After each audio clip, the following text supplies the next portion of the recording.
여러분 안녕하십니까? 뉴시스 대표 김형기입니다. 벌써 한 해를 마무리하는 시점입니다. 아침 저녁으로 불어오는 찬바람에 겨울이 코앞에 다가왔음을 느끼게 합니다. 뉴시스 20주년인 올해의 금융포럼 주제는 퇴직연금입니다. 우리 사회가 고령화 시대에 진입한 이 즈음에 은퇴 직후 또는 은퇴를 앞둔 베이비 부머들의 가장 큰 경제적 안전망은 국민연금과 퇴직연금으로 판단됩니다. 하지만 체감 물가가 가파르게 치솟는 현실에서 이들 연금만으로 길어진 노후 생활을 걱정 없이 버틸까 우려서 그런 것이 현실입니다. 특히 퇴직연금의 연평균 수익률이 1%대 수준에 머물고 있다는 점은 노후 생활의 불안이기도 합니다. 가파르게 오르고 있는 물가를 감안한다면 자칫 노후를 연금에 의존하는 입장에선 안정적인 생활이 보장되지 않을 수도 있습니다. 이 때문에 퇴직연금의 수익률을 높이는 방안을 찾는 것이 무엇보다 시급합니다. 시장에서는 디폴트 옵션을 도입하는 것이 현실적이라고 답합니다.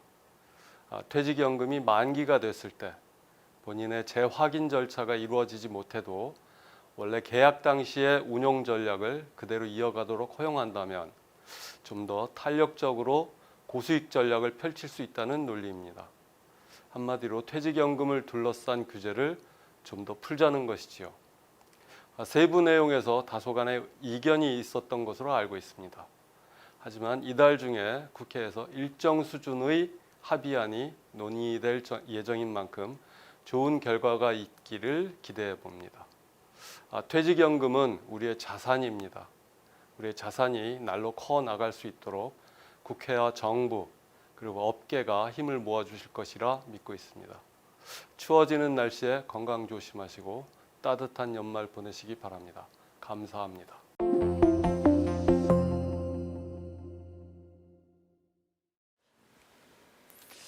안녕하십니까. 국회 정무위원장 윤재욱 의원입니다. 먼저 뉴시스 포럼 퇴직연금 이대로 좋은가를 개최해 주신 뉴시스 김형기 대표이사님과 관계자 여러분께 진심으로 감사드립니다. 또한 바쁘신 일정 중에도 오늘 포럼에 연사로 참여해 주신 송홍선 자본시장연구원 선임연구위원님, 윤영호 금융투자협회 상무님, 김금태 금융감독원 연금감독실장님 등 모든 참여자 여러분께도 감사의 말씀을 드립니다. 퇴직연금은 우리 노후 생활을 안정적으로 책임질 하나의 큰 축입니다.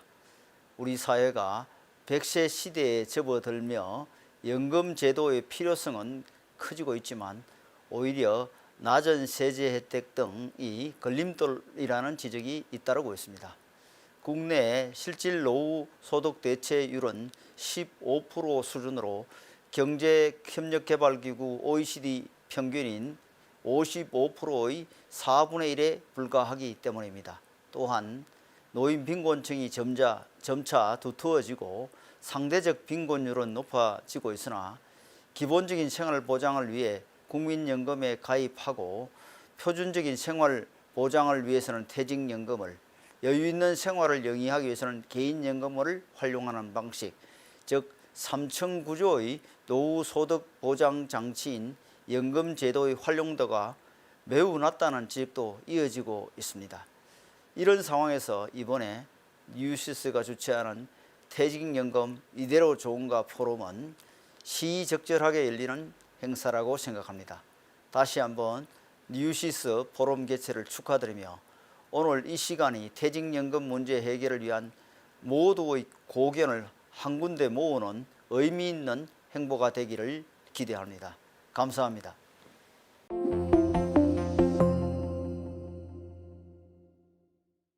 안녕하세요. 자본시장연구원 송홍선입니다. 오늘 뉴시스가 주최하는 퇴직연금 이대로 좋은가 세미나에서 발표를 맡게 되어서 영광입니다. 우리나라 퇴직연금과 관련돼서 이제 여러 가지 문제점들을 많이 얘기하고 하는데 기본적으로 이제 아셔야 될 건 이런 것 같아요. 퇴직연금은 우리나라 국민들의 노후 소득 재원입니다. 그렇다면은 이 퇴직연금이 제대로 된 노후연금 수단이 되기 위해서는 세 가지가 충족돼야 돼요. 하나는 누구나 퇴직연금의 혜택을 받아야 되고, 그 다음에 퇴직연금에 맡겨 놓으면은 적어도 다른 자산보다 아니면 다른 자산보다 더 높은 수익을 누려야 되고, 그 다음에 이걸 가지고 퇴직 이후에 종신으로 아니면 오랫동안 연금으로 받을 수 있어야 돼요. 그래서 가입이나 운용이나 연금화 이 부분이 제대로 작동됐을 때 이게 우리나라의 퇴직연금이 비로소 노후 안전 수단으로 기능한다라고 얘기할 수 있을 거예요. 그런 면에서 이제 우리나라 퇴직연금 제도를 한번 살펴보면, 자, 우리나라 근로자들 중에서 퇴직연금을 가입하고 있는 사람은 경제활동 인구 기준으로 한 20% 정도 돼요. 국민연금이 87%를 가입하고 있기 때문에 그 기준으로 보면 대다수 근로자들이 아직까지 퇴직연금에 가입되어 있지 않다라고 볼 수 있어요. 정확한 숫자로는 한 600만 명 정도가 가입되어 있고 나머지가 아직 가입되어 있지 않은 상황입니다. 그 다음에 수익률로 보면 우리나라 퇴직연금의 수익률은 적어도 임금이 늘어나는 속도보다는 더 수익률이 높아야 되는데 우리나라 지금까지 운영한 걸 보면 임금 상승률보다 퇴직연금 수익률이 낮은 상황입니다. 그래서 퇴직연금이 굉장히 좋은 재산 증식 수단이다라고 얘기할 수도 없는 상황이에요. 그 다음에 은퇴 이후에 그러면 이 퇴직연금을 가지고 노후에 매월 얼마씩 연금으로 받아야 될 텐데 지금 그러질 못하고 있어요. 저 퇴직하는 분들 중에서 98% 이상이 일시금으로 받는데 일시금의 평균 금액이 1인당 1,600만 원이에요. 자, 우리나라 가계 근로자들의 한 평균 소득이 월 350에서 400만 원 정도 됩니다. 그러면 1,600만 원 받아간다는 얘기는 한 4년 정도 일하는 걸 받아가는 것밖에 되지 않아요. 그래서 대부분의 돈들이 퇴직 전에 다 밖으로 셉니다. 연금화가 되고 있지 않아요. 그래서 우리나라 퇴직연금 제도를 노후 안전망이다라고 얘기하기에는 굉장히 부끄러운 수준이라고 할 수 있습니다. 그래서 우리 퇴직연금 제도는 크게 제도가 바뀌어야 되는데 지금 우리나라 퇴직연금 적립금 규모가 250조예요. 근데 10년 후가 되면 한 800조, 900조 정도 됩니다. 거의 1,000조가 되는 거죠. 2030년대가 되면. 그러면 1,000조면은 국민연금 수준이에요, 지금의. 이 정도 규모의 연금이 쌓여 있는데 지금처럼 운용을 하고 지금처럼 연금을 지급하게 되면 이거는 노후 안정 수단으로서 굉장히 큰 국가적인 자산이 있지만 이게 제대로 운영되고 있다고 할 수가 없어요. 그래서 우리나라의 퇴직연금 제도는 1,000조 원 시대를 대비해서 앞으로 크게 제도가 바뀌어야 되는 생각을 하고 있습니다. 그럼 어떻게 바뀌어야 되느냐? 여기 보는 것처럼 크게 5가지로 바뀌어야 돼요. 우리나라 퇴직연금은 기금화가 돼야 돼요. 그 다음에 보다 전문화가 돼야 되고 또 대형화가 돼야 되고 모든 국민이 가입할 수 있도록 전국민화가 돼야 됩니다. 자, 각각에 대해서 한번 살펴보겠습니다. 제가 기금화를 해야 된다고 했는데 이거는 기금형 퇴직연금 제도를 얘기를 합니다. 기금형 퇴직연금 제도라는 게 어떤 거냐 하면 여기 슬라이드에서 보는 것처럼 국민연금을 보시면 알아요. 국민연금의 수익률이 표에서 보시는 것처럼 2019년에 11.3%의 수익률을 기록했어요. 근데 이 11.3% 중에서 기금운용위원회가 제대로 역할을 해가지고 수익률을 낸 기업은이 10.8%예요. 대부분이 기금운용위원회가 결정했기 때문에 거기서 수익률이 이미 결정된 거예요.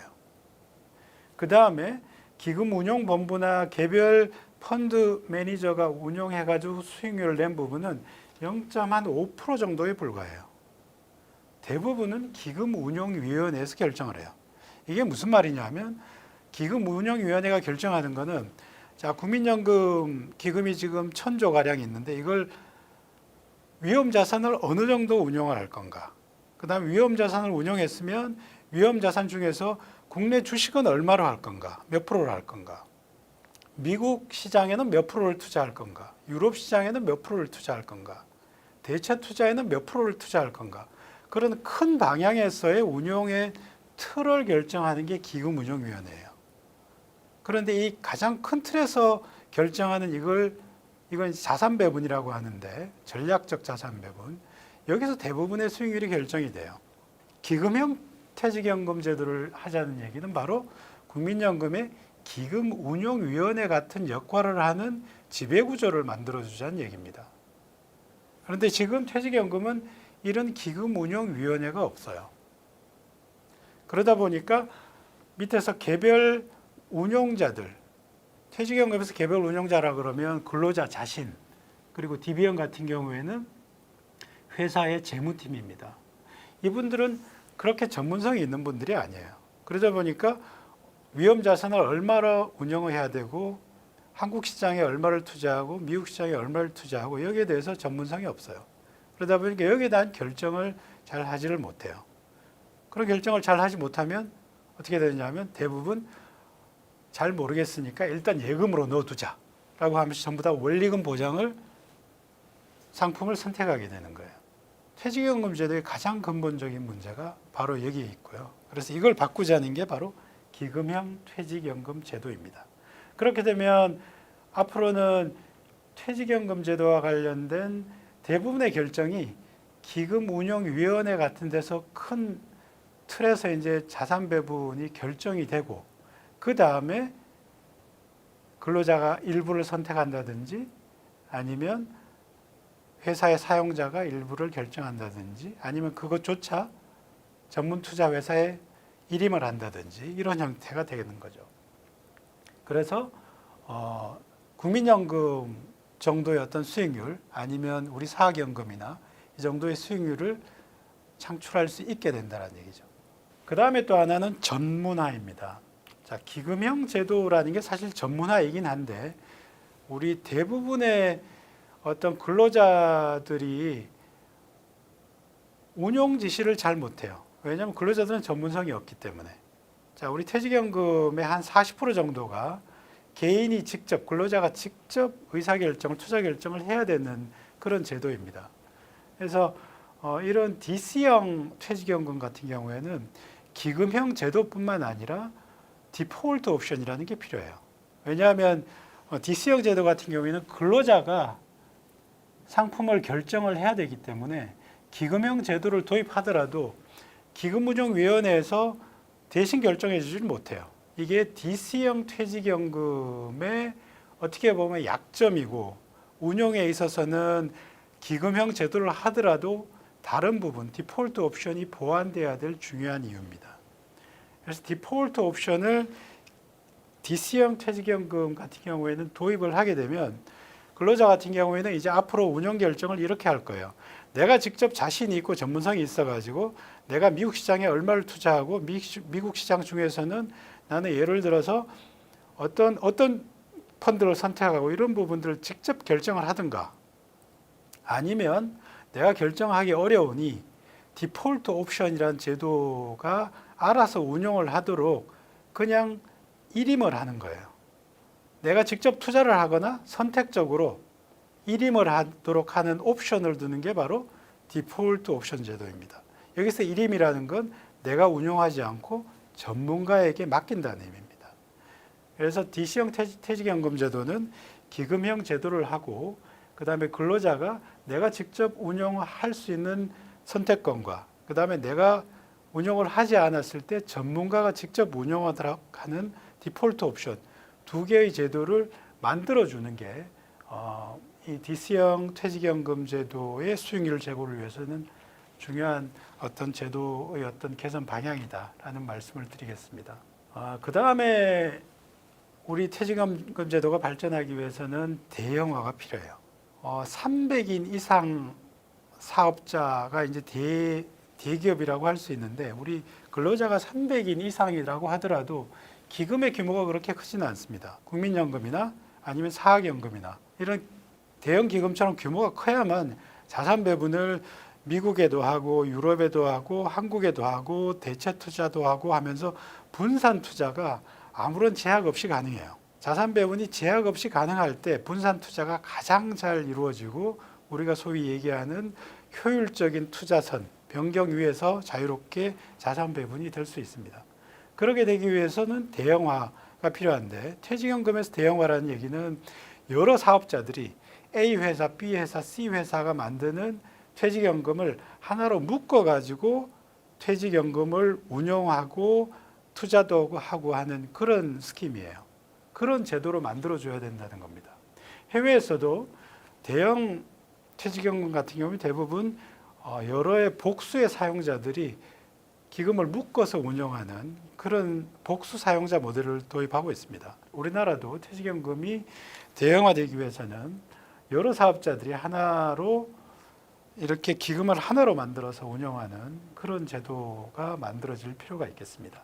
자, 그렇게 되면 어떤 모양이 되느냐 하면 왼쪽 그래프에서 보는 것처럼 여러 사용자들이 기금형 회사를 만들어서 기금을 그쪽으로 맡기고 기금 수탁자 이사회라는 데가 바로 이제 기금운용위원회인데 여기서 우리는 자산 배분으로 위험 자산을 60%로 해주세요. 그리고 60% 중에서는 한국 시장을 얼마로 하고 대체 투자 자산에 얼마의 투자를 하고 미국 시장에 얼마를 하고 유럽 시장에 얼마를 하고 이런 큰 틀에서 결정을 해주면은 그 다음에는 실제적으로 펀드를 사고 팔고 하는 거는 매일 시장을 들여다보는 전문가가 제일 많이 알기 때문에 자산 운용이라는 부분에서 전문가 쪽에 OCI로 맡기거나 아니면 단순 위탁을 하거나 아니면 OCIO 체제를 도입을 하거나 아니면 직접 매니저를 기금회사가 고용을 해가지고 운영을 하거나 이런 식으로 해서 자산 운용 체계, 자산 배분 체계가 만들어지게 됩니다. 이렇게 됐더니 호주 같은 경우에 보시면은 자산 포트폴리오가 국내외 주식, 대체 투자 이런 데 굉장히 분산 투자가 되어 있습니다. 우리나라도 이런 대형화가 필요하고 대형화가 되기 위해서는 우리나라 같은 경우에는 크게 세 가지를 생각할 수 있습니다. 하나는 우리나라에 지금 하나 들어와 있는 게 공공운영형이라고 해서 중소기업 근로자들을 대상으로 해서 중소기업 퇴직연금 기금이라는 게 내년 4월부터 제도가 운영이 됩니다. 그래서 그 제도가 하나 있고요. 여기서는 주로 이제 중소기업이기 때문에 정부에서 상당히 재정적인 지원을 해주는 그런 프로그램입니다.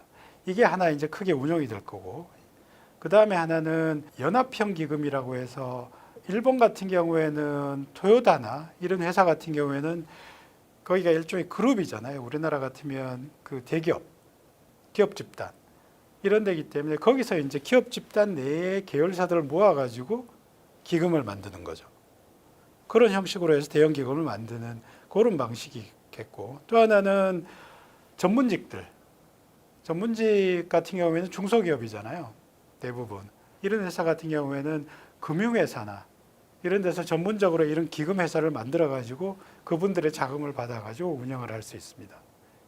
금융회사라는 데는 그 자체가 전문성이 있는 거기 때문에 거기서 기금을 만들고 전문직들이 거기에 돈을 다 모아 가지고 운영하는 이런 형태가 되겠죠. 그래서 한 세 가지 정도의 대형화를 생각을 할 수가 있겠습니다. 앞에서는 기금의 운영과 관련된 얘기를 했었죠. 기금의 전문성이 있어야 되고, 그러기 위해서는 기금형 회사를 만들어야 되고, 디폴트 옵션을 만들어야 되고, 여러 회사들이 합쳐서 대형 기금을 만들어야 되고, 이런 얘기를 했습니다.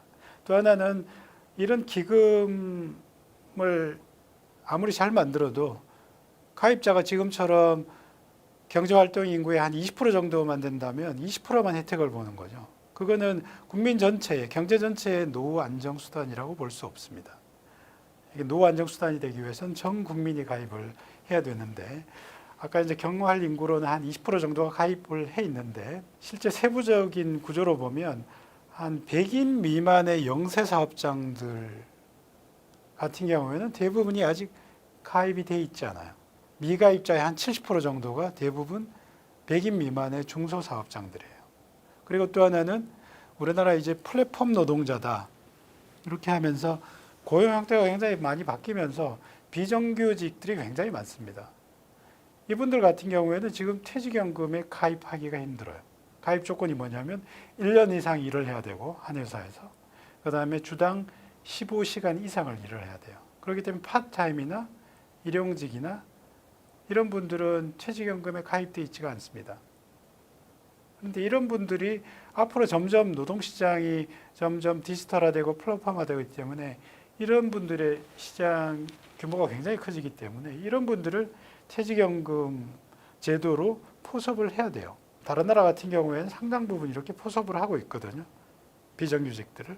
그래서 우리나라도 그런 흐름으로 가야 된다는 거고, 또 하나는 가입 대상자들 중에서도 중소기업 같은 경우에는 대부분 가입이 안 돼 있기 때문에 제도 자체를 의무화를 해야 됩니다. 그래서 퇴직연금 제도를 의무화를 하고 비정규 근로자들을 포섭할 수 있는 방식으로 우리나라 퇴직연금 가입 제도가 개선이 돼야 되고, 그렇기 때문에 이제 전 국민이 국민연금처럼 퇴직연금을 국민연금 다음에 2층에 노후 소득 수단으로 여기면서 이용을 할 수가 있게 되겠죠.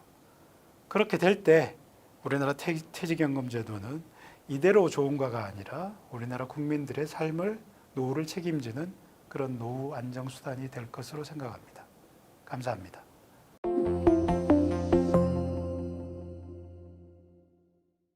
안녕하십니까.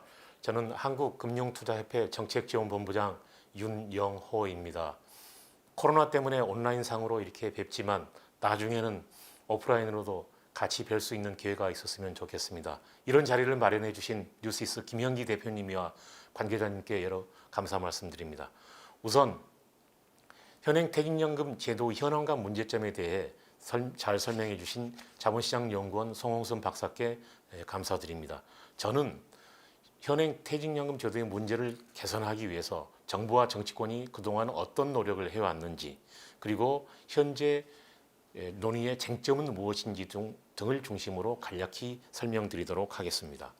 정부가 본격적으로 퇴직연금 제도 문제 개선에 나선 것은 2014년 8월 기획재정부, 금융위원회, 고용노동부 세 개 부처 합동으로 발표한 사적연금 활성화 대책으로 거슬러 올라갑니다.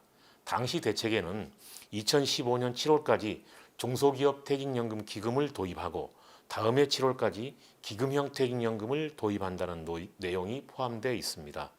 국회에서는 19대 국회에서 현재 국민의힘 사무총장인 권성동 의원과 역시 현재 민주당 사무총장인 윤관석 의원이 각각 2014년 11월과 2015년 4월에 투자정책서 도입 등을 내용으로 하는 퇴직연금 제도 개선 법안을 대표 발의했습니다. 그러나 아무런 결실을 맺지 못했습니다.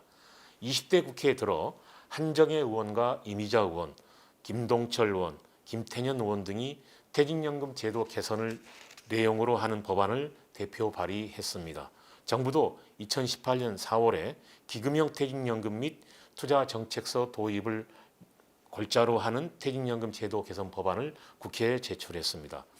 역시 의미 있는 논의는 전혀 이루어지지 않았습니다. 퇴직연금 제도 개선을 위한 실질적인 논의가 이루어지고 일부 의미 있는 결실을 맺은 것은 21대 국회에 들어서입니다. 올해 4월 13일 개정돼 내년 4월 14일부터 시행 예정입니다. 크게 두 가지가 바뀌었습니다. 우선 첫 번째는 해당 조문을 읽어드리겠습니다. 근로자 퇴직급여 보장법 제18조 2입니다. 1. 상시 300명 이상의 근로자를 사용하는 사업의 사용자는 퇴직연금 제도 적립금의 합리적인 운영을 위하여 대통령령으로 정하는 바에 따라 적립금 운영위원회를 구성하여야 한다. 2. 제1항의 사용자는 적립금 운영위원회의 심의를 거친 적립금 운영계획서에 따라 적립금을 운영하여야 한다. 이 경우 적립금 운영계획서는 적립금 운영 목적 및 방법, 목표 수익률, 운영 성과 평가 등 대통령령으로 정하는 내용을 포함하여 매년 1회 이상 작성하여야 한다. 한마디로 300인 이상 사업장은 적립금 운영위원회를 구성해야 하고 이 위원회의 심의를 거친 적립금 운영 계획서에 따라 확정급여형 퇴직연금 적립금을 운영해야 한다는 내용입니다. 이 제도 도입 목적은 적립금의 합리적인 운영을 위하여라고 법 조문에 명확하게 명시돼 있습니다. 달리 말하면 그동안 확정급여형, 영어로는 영어 약자로는 DB형이라고 그러죠. DB형 퇴직연금 적립금은 합리적으로 운영되지 않았다는 의미이기도 합니다. 그럼 도대체 어떻게 운영되어 왔기에 이런 평가를 받았을까요? DB형 제도는 회사가 책임지고 적립금을 운영해 근로자의 퇴직 시점에 근속 연수의 퇴직 직전 3개월 평균 임금을 곱한 금액 이상을 지급하면 되는 제도입니다. 작년 말 현재 퇴직연금 적립금 총액은 255조 5천억 원입니다.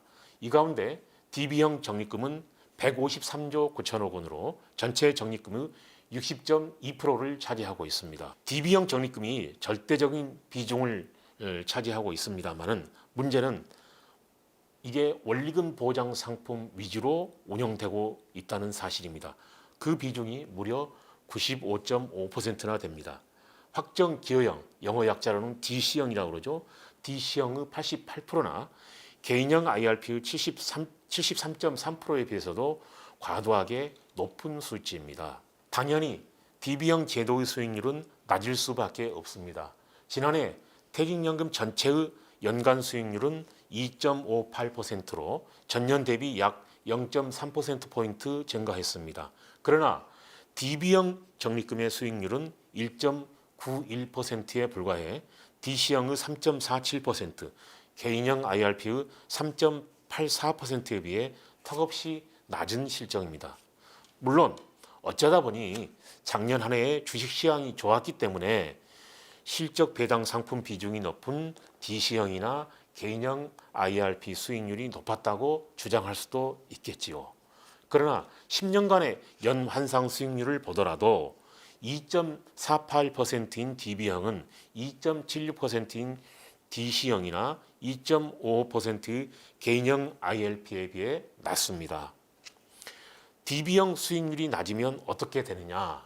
한 경제신문이 올해 4월 7일 보도한 바에 따르면 DB를 채택한 시가총액 20대 상장 기업의 퇴직연금 운영 수익률이 평균 임금 상승률 4.3%에도 못 미치기 때문에 지난해 4조 9,552억 원에 달하는 퇴직연금 적립을 위해 운영 수익과 별도로 5천억 원을 추가 부담했다고 합니다. DB형을 채택한 회사는 최소한 임금 상승률 플러스 호봉 상승분 이상의 수입을 올려야 별도 추가 부담이 없다는 얘기입니다. 그럼 왜 이렇게 원리금 보장 상품 위주로 운영할까요? 회사의 퇴직연금 담당자나 퇴직연금 담당 임원 입장에서 생각해보면 간단한 문제입니다.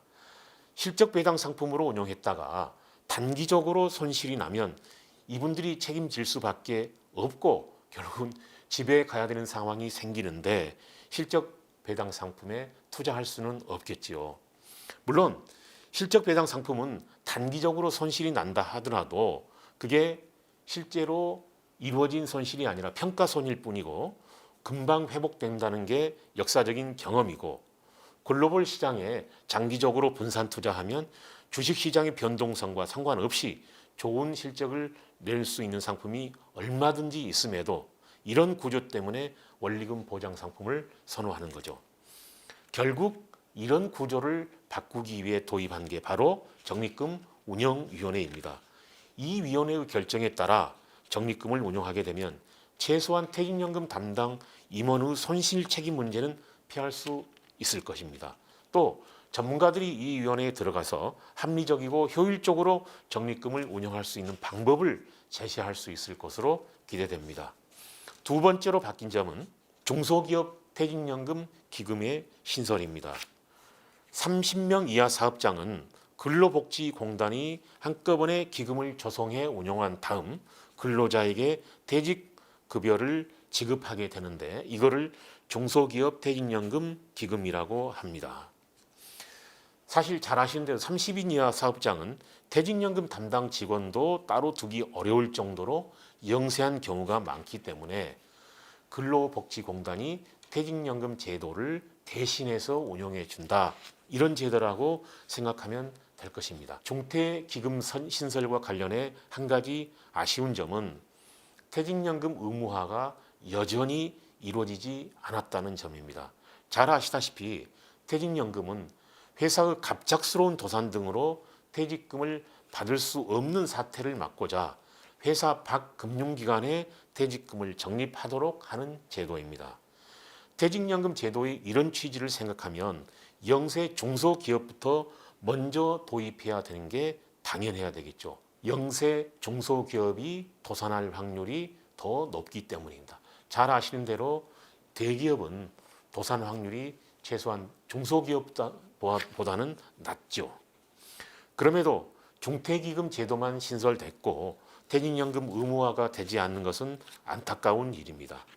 물론 영세 중소기업은 현실적으로 어렵기 때문에 기업의 부당 능력이 한계가 있어 현실적으로 시기상조 아니냐라는 주장도 있습니다.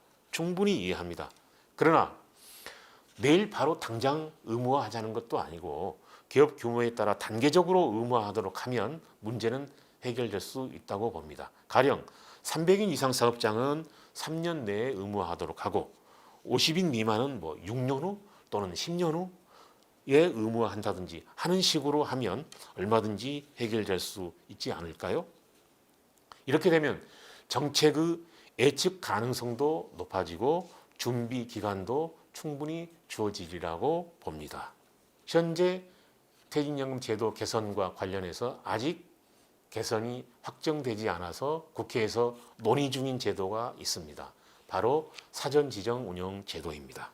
사전지정운용제도란 금융 지식이 부족하고 관심도 없어서 합리적인 자산 운용이 어려운 DC형 가입자를 위해 수익성과 안정성이 보장되도록 전문가가 잘 설계한 일종의 표준 상품이라고 이해하면 될 것입니다.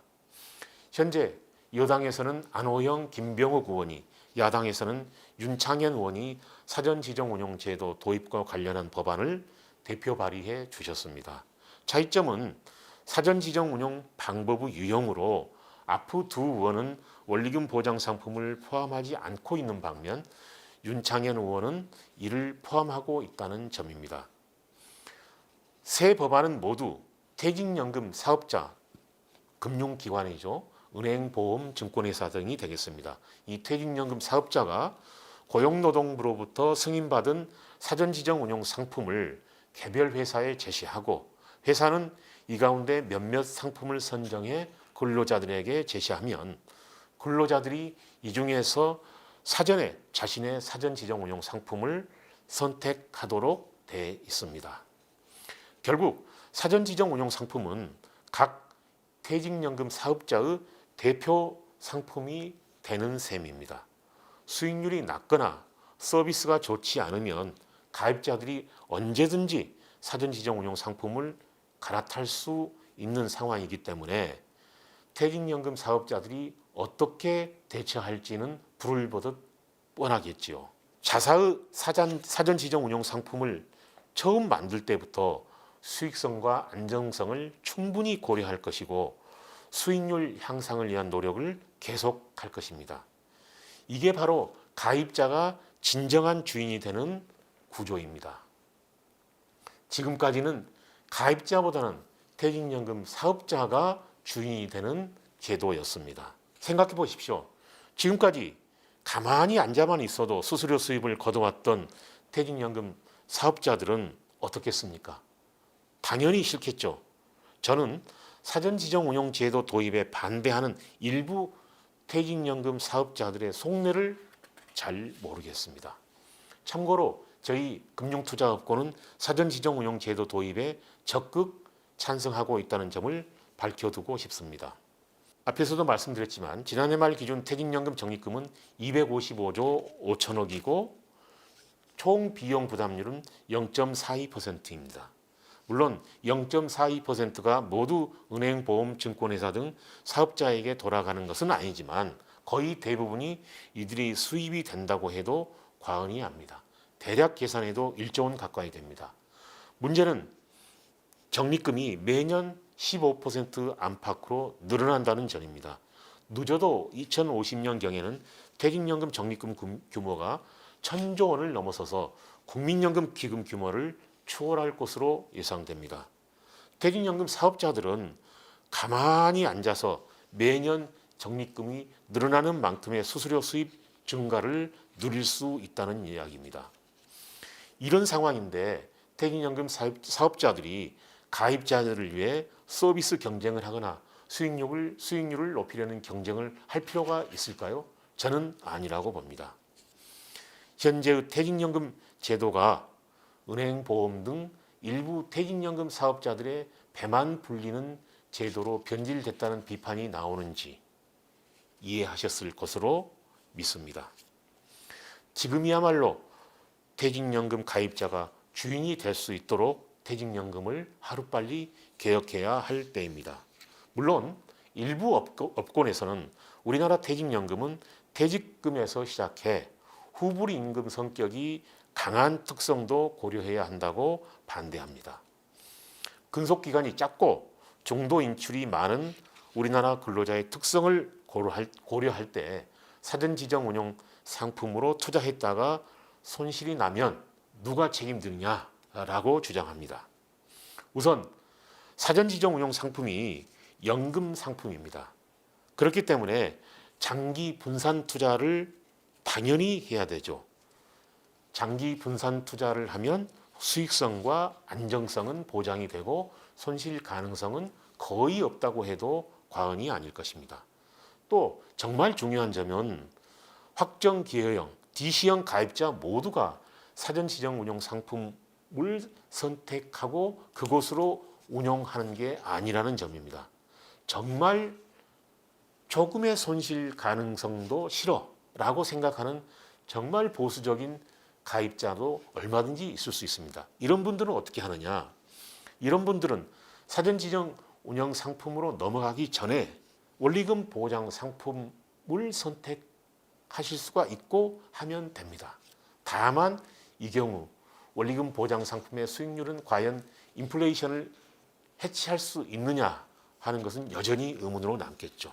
이런 점에서 사전지정 운용 제도가 도입되면 퇴직연금 가입자도 모르는 사이에 펀드로 투자돼 손실이 날 수도 있다라고 강조해온 일부 퇴직연금 사업자들의 주장은 전혀 사실이 아닙니다.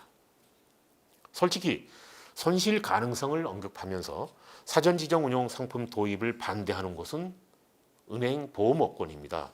이 때문에 이를 두고 일각에서는 이를 찬성하는 금투업권과 반대하는 은행 보험업권이 퇴직연금 시장을 두고 밥그릇 싸움을 하는 것 아니냐라고 보시는 분들도 있습니다.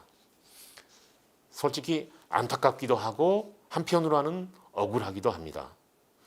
그래서 저희들은 퇴직연금 가입자들이 주인이 되는 시장 구조를 만들기 위해 사전지정 운용 제도를 반드시 도입해야 된다.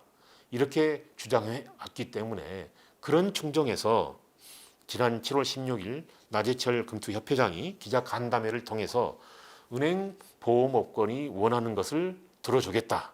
다시 말하자면 사전지정 운용 상품 유형에 두 업권이 원하는 대로 원리금 보장 상품을 포함시켜도 된다고 전격 선언했습니다.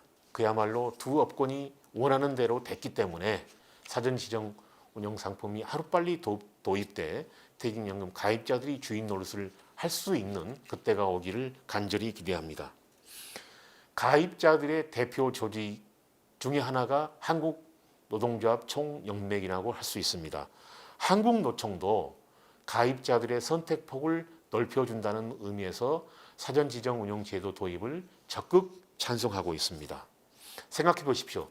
가장 직접적인 퇴직연금 이해 당사자인 가입자들의 집단인 한국노총이 찬성한다는 것은 무엇을 의미하겠습니까? 바로 지금 도입해야 되지 않겠습니까?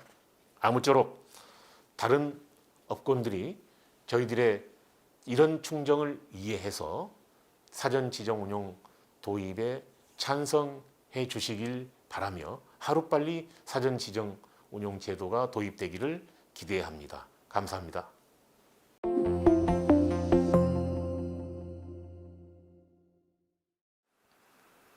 안녕하십니까. 저는 금융감독원 연구감독실 김금태 실장입니다.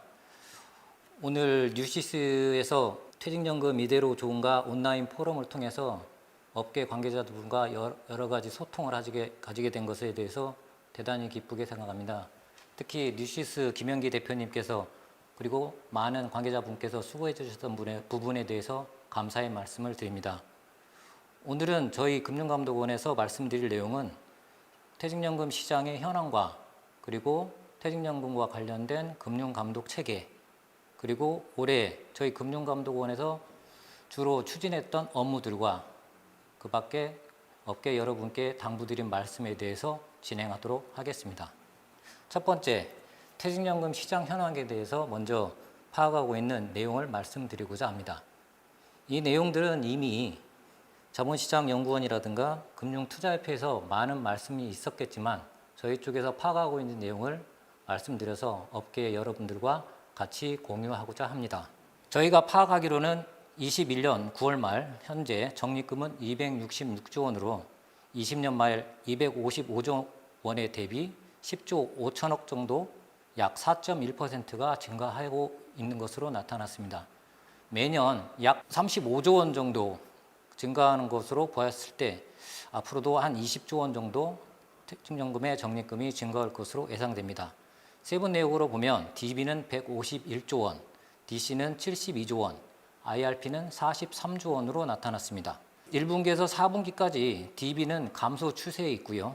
DC와 IRP는 증가 추세에 있는데 그 이유로는 DB 같은 경우에 4분기에 기업에서 부담하는 부담금이 납입될 것으로 예상되고 3분기까지는 DB에서 IRP 또는 DC로 전환되는 사유로 또는 신규 가입으로 인해서 그 DC와 IRP의 적립금이 증가하는 것으로 파악하고 있습니다. 특히 IRP의 3분기까지 적립액의 증가액은 8.5조 원으로서 지난해 총 증가액 9조 원에 이미 육박하고 있어서 큰 성장이 예상되고 있습니다. 권역별로 보면 금투와 은행은 전년 말 대비 증가했습니다. 특히 금투 같은 경우에는 1.2%포인트 증가했고요. 은행은 소폭 증가한 0.2%포인트 증가한 것으로 나타났습니다. 적립금 부분으로 보면 은행이 136조 원으로 가장 많고요. 생보, 금투가 각각 56.9조 원으로 그 뒤를 따르고 있습니다. 상품별로 가장 관심이 많은 부분이라고 생각되는데요. 실적 배당형 상품 비중 같은 경우에는 작년 10.7%인 27조 원에서 올해 13.8%인 37조 원으로 약 10조 원가량이 증가한 것으로 나타나서 상당한 그 자산 비중의 변동이 있었다고 저희들은 생각하고 있습니다. 앞으로 이러한 추세가 계속된다고 하면 올해 말 적립금 수준은 시장에서 예상하고 있는 바와 같이 약 290조 원을 무난히 달성할 것으로 예상되고 있습니다. 업계에서도 가장 관심이 많은 사항일 것으로 생각되는데요. 수익률에 대해서 살펴보면 전체 수익률은 3분기까지 2.56%로 나타났습니다. 원리금 보장형은 지속적인 금리 하락으로 인해서 1.41%를 나타냈고요. 실적 배당형은 증시 호황 등에 힘입어서 10.8%의 수익률을 나타내고 있습니다. 아시는 바와 같이 가장 수익률이 높은 권역은 금투 권역으로서 4.14%를 나타내고 있고요. 다른 은행 같은 경우에는 2.08%, 생명보험회사 같은 경우에는 2.32%를 나타내고 있어서 수익률 측면에 있어서 금투업계에 대단한 약진이 있었다라고 생각이 듭니다. 다음으로 말씀드릴 내용은 퇴직연금 감독 체계에 대해서 말씀드리고자 합니다. 이 부분을 말씀드리는 이유는 퇴직연금과 관련된 감독 기관이 고용노동부, 금융위원회, 금융감독원 3개 기관이 담당하고 있어서 업계에서는 어느 업무가 어느 소관 기관이 해당하고 있는지에 대해서 궁금해하거나 업무에 혼선을 초래하는 경우가 있어서 그런 부분들을 해소하고자 미리 말씀드리고자 합니다. 아시다시피 고용노동부 같은 경우에는 근로자 퇴직급여 보장법의 재개정 그리고 이에 대한 유권 해석, 사업자, 기업들에 대한 감독, 그리고 퇴직연금 제도 감독을 총괄하고 있습니다. 금융위원회에서는 퇴직연금 사업자의 등록과 그리고 퇴직연금 적립금의 운용, 자산운용 규제를 말하는 것이고요. 이 운용 규제를 규정하고 있는 퇴직연금 감독 규정의 재개정 업무를 담당하고 있습니다. 그러면 저희 금융감독원은 퇴직연금 사업자에 대한 검사, 제재 업무를 담당하고 있고요.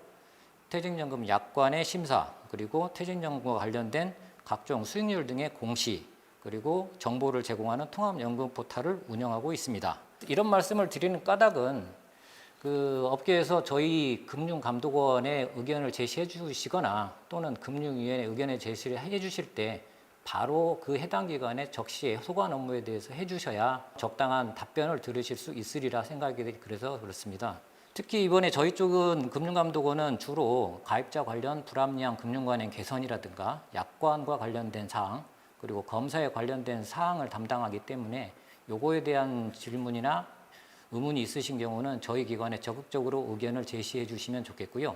다른 법령, 자산운용 규제 이런 소관 사항들은 고용부라든가 금융위를 적정히 찾아서 그 해당 소관기관에 의견을 제시해 주시는 게 더 효과적일 것이라고 생각돼서 그렇습니다. 저희 쪽에서 검사를 주로 담당하고 있는데요. 검사에서 과거 지적사항을 주로 살펴보면은 첫 번째, DB 부분에 있어서 재정검정 업무 처리가 미흡해서 그 제재 또는 조치를 받았던 사례가 많았는데요. 그 내용으로 보면은 적립금 부족 사실을 근로자에게 통보해야 되는데 이를 통보하지 않거나 통보 여부를 갖다 확인하지 않는 경우가 있어서 제재를 받았던 것으로 파악되고 있습니다. DC의 경우에는 부담금 미납 통지 의무를 미이행하기 때문에 이로 인해서 제재를 받았던 것으로 파악되고 있고요. 또 퇴직연금 사업자는 그 근로자 퇴직급여 보장법상 3만 원을 초과하는 경제적 편익을 갖다 제공할 수 없는데도 불구하고 골프 접대, 기타 3만 원 기준을 초과하는 선물이나 상품권을 제공해서 특별이익 제공으로 제재를 받는 사례가 많이 지적되었습니다.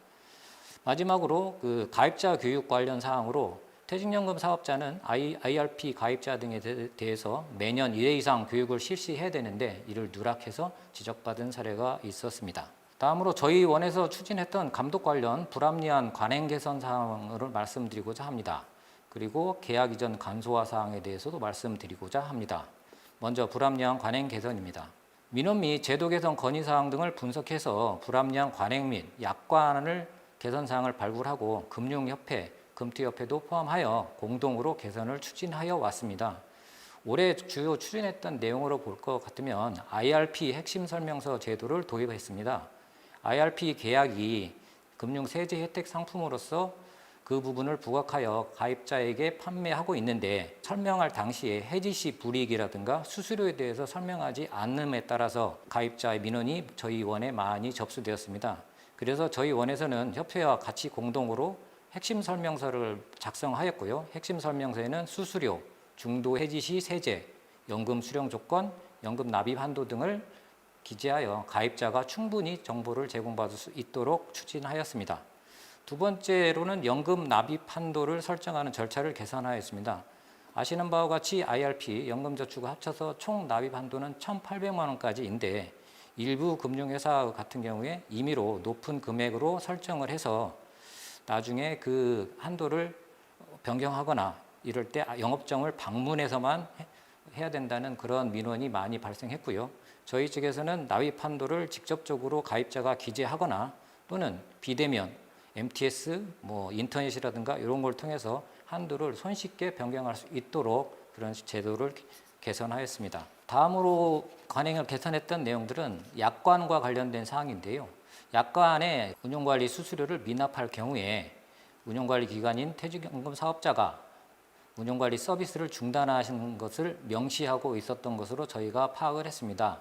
하지만 DC의 수수료는 가입자가 부담할 것이 아니라 기업이 부담해야 되는 사항이므로 이러한 경우에 근로자의 서비스를 제한하는 것은 불합리하다고 판단하였고요. 이러한 사항을 규정하고 있는 약관을 개정하여 그 해당 규정을 삭제하도록 하였습니다. 그리고 마지막 사항으로 부정기 납입금의 운용 지시를 일반 부담금의 운용 지시와 분리하도록 하였습니다. 일반 부담금과 달리 부정기납인, 퇴직금, 경영성과금, 근로자의 추가 납입금 등이 입금되고 있는데 운용 지시가 서로 따로 구분하지 않고 하나로 운영함에 따라서 일부 가입자의 경우에 경영성과금이나 퇴직금이 자기 의도와 다르게 펀드 등에 투자되고 있어 손실이 발생하고 있다고 민원이 제기되었고 저희도 이에 대해서 공감을 하였습니다. 그래서 운용 지시서 상에 부정기적으로 납입되는 기업의 부담금에 대해서는 별도로 운용 지시를 받도록 하는 절차를 개선하였습니다. 두 번째 사항으로는 퇴직연금 계약 이전 간소화에 대한 사항입니다. 퇴직연금 계약 이전 간소화는 가입자의 편의성뿐만 아니라 금투업계, 보험업계, 은행업계에 서로 간의 경쟁을 갖다가 추구해서 누가 가입자에 대한 서비스를 제대로 하는지 그 부분을 갖다 정확하게 가입자가 판단한 후에 자유롭게 이동할 수 있게 함으로써 수익률을 제고하고 그리고 퇴직연금 사업자의 경쟁력을 제고하고자 하는 차원도 있었던 제도 개선 사항입니다. 아시다시피 계약 이전은 사업자 간에 요구하는 서류가 서로 상이하고 이전 절차가 오래 걸린다는 소비자의 불만이 많았고요. 이에 따라서 계약 이전이 지연되지 않도록 그 계약 이전과 관련된 서식과 구비 서류를 표준화 또는 최소화하도록 했고 이전하는 기관을 원스톱 1회 방문을 통해서 계약 이전이 가능하도록 간소화하였습니다. 이러한 사항에 대해서 저희 원도 계속적으로 그 이행 실태를 파악을 했고요.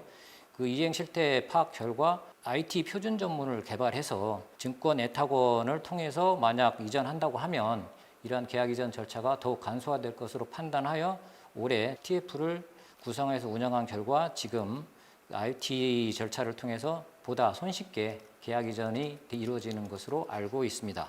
그리고 저희가 가입자에 대한 금융 정보를 제공하고자 노력하고 있습니다. 현재 공시제도라든가 또는 여러 가지 홈페이지, 사이트를 통해서 정보를 제공하고 있지만 연금저축과 퇴직연금은 세액공제가 포함되는 상품으로서 아무래도 가입자에게는 어려운 상품으로 판단됩니다. 그리고 특히 연말에 가입되는 특성이 있겠지요. 그래서 저희 쪽에서는 이번 하반기 9월부터 12월까지 사이에 금융 꿀팁이라고 하는 시리즈로 소비자에게 도움이 되는 정보를 지속적으로 제공해서 혹시라도 연금, 퇴직연금, IRP 이런 부분에 대한 가입자 정보 수준을 갖다 향상해서 불안전 판매라든가 금융사업 회사에 대한 불만이 없도록 사전에 예방적으로 선제적으로 정보를 제공하고자 하는 것입니다. 지금까지 이 두 편에 걸쳐서 연금저축과 또는 연금저축과 개인형 IRP 간의 비교를 하기 위한 보도자료를 배포하였고요. 추후에도 IRP라든가 중도 해지에 관한 사항도 배포하고자 합니다. 기타 퇴직연금 제도에 관련 이슈에 대해서 상당한 많은 관심을 가지고 있으시리라고 생각이 됩니다. 물론 아시다시피 디폴트 옵션은 작년 19대 국회, 20대 국회 모두 걸쳐서 금투업계의 수건 사업이기도 한데 국회의원 간의 어떤 그 의견 조율 또는 업계 간의 의견 조율 여러 가지 과정이 지난하여 올해도 지금 통과가 될지에 대해서도 저도 확신할 수 없는 상태이지만 국회의 논의를 더욱더 좀 지켜보고 그거에 따라서 대응해야 될 것이라고 생각이 듭니다. 국회에서 이미 통과된 제도 중에 하나로서 그 중소기업 퇴직연금 기금 제도가 있는데요. 중소기업 퇴직연금 기금 제도는 지금 내년 4월 14일부터 시행될 예정에 있고요. 고용노동부는 중소기업 퇴직연금 기금의 세부 운용 방안에 대해서 지금 검토 중에 있습니다. 물론 중소기업 퇴직연금 기금은 근로복지공단에서 운영을 하기 때문에 퇴직연금 사업자인 금투회사하고는 직접적으로 연관이 되지는 않겠지만 이러한 사항들도 확인해 보는 것이 업계의 어떤 영업 전략이라든가 이런 부분을 짜는 데 도움이 될 것이라고 생각됩니다. 다음으로는 그 DB형 적립금 운용계획서 IPS라고 하는 부분을 도입을 하기로 하였고요. 마찬가지로 내년 4월 14일부터 시행될 예정으로 있습니다. 우리원은 이 IPS 도입을 위해서 초기 단계의 안착을 위해서 적립금 운용 지침안을 업계와 협의해서 만들었고요. 요거에 대해서 고용부에 전달을 하였습니다. 고용부에서는 아마도 이러한 사항들을 시행령 또는 그 하위 법령을 개정할 때 그 내용을 포함할 것으로 예상이 되고요. 내용이 변경되거나 이런 사항들이 있으면은 다시 금투업계 또는 그 퇴직연금 사업자들과 의견 수렴을 거쳐서 의견을 적극적으로 고용노동부에 반영하도록 하는 절차를 거치도록 하겠습니다. 그리고 마지막으로 이제 저희 금융감독원에서 생각하고 있는 그 금투업계 여러분들에게 조금은 말씀을 드린 사항은 한 두 가지 정도를 생각해 봤는데요. 하나는 지금 올해 가입자들이 금투 권역으로 IRP라든가 DC를 통해서 크게 자금이 유입하고, 그리고 금융 소비자들의 그 증권 투자라든가 ETF 투자라든가 이런 거에 대한 지식 수준이 상당 수준 높게 올라와 있는 것으로 판단이 됩니다. 하지만 올해 하반기, 정확히는 지금 3분기부터서 그 증권 시장의 변동성이 커짐에 따라서 일부 모험적인 투자를 했었던 가입자 같은 경우에는 수익률이 크게 감소하거나 혹은 손실이 발생한 사례도 있는 것으로 파악되고 있습니다. 지금까지 금투업계가 작년 올해 상반기에 거쳐서 쌓아왔던 평판과 그리고 금투업계의 성장을 위해서는 가입자 수익률의 안정적 관리가 가장 중요하다고 생각되고요. 요거에 대해서 그 금투업계 경영자 여러분들이라든가 아니면은 일선에서 영업 활동을 하고 계신 분들의 인식 전환이 필요하다고 봅니다. 금투업계만 성장할 게 아니라 가입자의 수익률이 안정적으로 올라올 때야 비로소 금투업계에 대한 신뢰도 높아질 거고요. 지금까지의 성장세도 더 크게 올라갈 것으로 생각되며, 이렇게 올라가게 되면은 우리가 부러워하는 호주라든가 미국의 퇴직연금 시장 수준까지도 올라가야 되지 않을까 그렇게 생각을 합니다. 두 번째로 말씀드릴 사항은요, 퇴직연금 업무 관리 수준을 좀 더 정교화하고 고도화할 필요가 있다라고 생각합니다. 검사 지적사항을 말씀을 드렸었는데요. 이러한 사항들은 그 준법감시기구 또는 자체적으로 영업조직에서도 점검을 하거나 그러한 문제가 발생했을 때는 즉각적으로 시정을 갖다가 해서 가입자에게 피해가 없도록 사전에 조치해야 될 것이라고 생각됩니다. 이를 위해서 저희 연금감독실에서는 그 퇴직연금 업무를 처리할 때 필요한 체크리스트를 작성해서 금투협회를 통해 금융회사에 배포를 해드렸습니다. 그 내용들이 상당히 방대하지만 그 중에서 중요하다고 생각되는 부분들을 각자 조금 참고하셔서 내부 업무 운영할 때 그 점검 사항으로 활용하시면은 퇴직연금 업무 관리 업무가 고도화, 정교화 될 것으로 생각이 됩니다. 저희 금융감독원에서도 지금 사후 조치적인 수준보다 사전 예방적으로 검사를 진행하고 컨설팅 중심으로 보험 금융회사에 대한 제재보다는 그 영업 수준, 업무 관리 수준 제고해서 보다 바람직한 금융회사의 성장을 갖다가 촉진하고자 노력하고 있다는 점을 다시 한번 말씀드리고, 이런 관리라든가 혹은 가입자 신뢰 수준 제고를 꾸준히 노력하겠지만 금투업계 여러분들의 더욱더 많은 협조가 필요하고요. 아울러 업계의 여러 가지 제안이라든가 애로사항들이 있으시면 금융감독원에 언제든지 의견을 제시해 주시면 같이 검토하고 같이 고민해서 해결해 나가는 방안을 찾아보도록 하겠습니다. 지금까지 들어주셔서 감사합니다.